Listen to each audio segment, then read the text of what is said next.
हर किसी का अपना एक लक्ष्य होता है कि उसे जीवन में क्या करना है और क्या बनना है, लेकिन जैसा आप बनना चाहते हैं वैसा नहीं बन पाते हैं। क्या आप इसका कारण जानते हैं? जीवन में हर व्यक्ति सफल बनना चाहता है, लेकिन सफल बनने के लिए आपको अच्छे विचारों को अपनाने की जरूरत पड़ती है। गौतम बुद्ध के उपदेशों से आपके जीवन में सकारात्मक बदलाव आते हैं और इससे आपका जीवन बदल जाता है। मित्रों, यही कारण है कि बुद्ध के विचारों को सुखी जीवन का सूत्र कहा जाता है। दोस्तों, आप देख रहे हैं PKR हिंदी कहानियाँ यूट्यूब चैनल। यदि आप चैनल को सब्सक्राइब नहीं किए हैं तो सब्सक्राइब अवश्य कर ले। मित्रों, एक बात और, आप लोग वीडियो के नीचे कमेंट नहीं करते हैं, कमेंट अवश्य किया करें। तो चले शुरू करते हैं आज की मोटिवेशनल बुद्ध की कहानी इस प्रकार है कि सफल बनने के लिए हर व्यक्ति का अपना एक लक्ष्य पहले से ही निर्धारित होता है और वह उसी के अनुरूप काम करता है। लेकिन कई बार ऐसा होता है कि आप जो बनना चाहते हैं वैसा नहीं बन पाते हैं। कुछ लोग इसे यह मान लेते हैं कि शायद उनकी किस्मत में ही यही लिखा होगा, तो वहीं कुछ लोग अपनी किस्मत को खराब कहने लगते हैं और कुछ लोग यह मानकर संतुष्ट हो जाते हैं कि शायद वह इसे डिजर्व ही नहीं करते थे। लेकिन इसका असली कारण कुछ और ही होता है।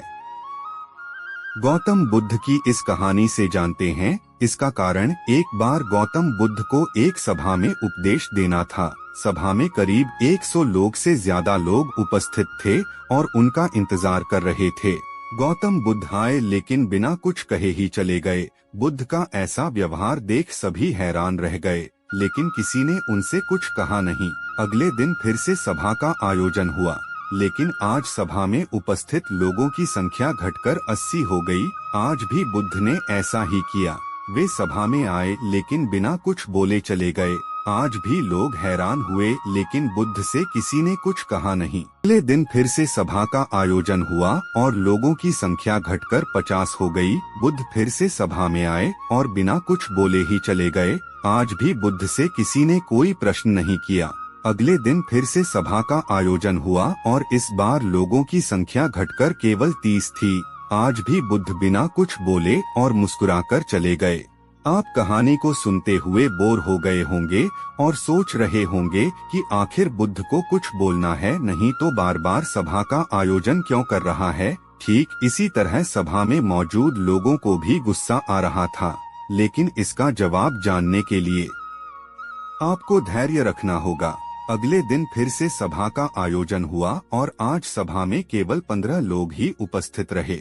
लेकिन आज गौतम बुद्ध ने अपना स्थान ग्रहण कर लिया और उपदेश देने के लिए बैठ गए। बुद्ध ने जिन 15 लोगों को उपदेश दिए वे उनके भिक्षु बन गए और इन लोगों ने आगे चलकर बुद्ध के ज्ञान को अलग अलग दिशाओं में फैलाया।